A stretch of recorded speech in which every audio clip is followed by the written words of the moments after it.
ti po thua që është vullos që Miri nuk do ta fitoj Big Brotherin këtë edicion. Unë mendoj që Miri nuk e fiton Big Brotherin, unë mendoj që produksionit i del llogaria më mirë me një vajzë 23 vjeç e cila ka më shumë pesh në atë që janë postimet në Instagram, janë të rinj, ka gimbon nga mbrapa, ka të vllajin që e ka DJ, që mendoj që mund të krijohen aty disa marrëveshje të cilat mund të sjellin përfitime financiare dhe nuk ka asgjë të keqe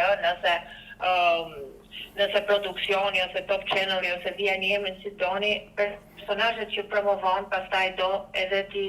më thonë të vijë për tyre. Nuk ka asgjë të keqe në lidhje me këtë. Por kur kjo bëhet në mënyrë abuzive dhe bëhet ndaj një artisti që ti nuk mund përfitosh nga West Side Family, sepse ata janë West Side Family, nuk mund ta bësh këtë në mënyrë kaq ashqare, sepse e gjithë organika se si ka ndodhur ky edicion ka treguar që aty u krijuar një situatë që e bën dy veta, nuk e bëri vetëm një njerëz. E vërtet.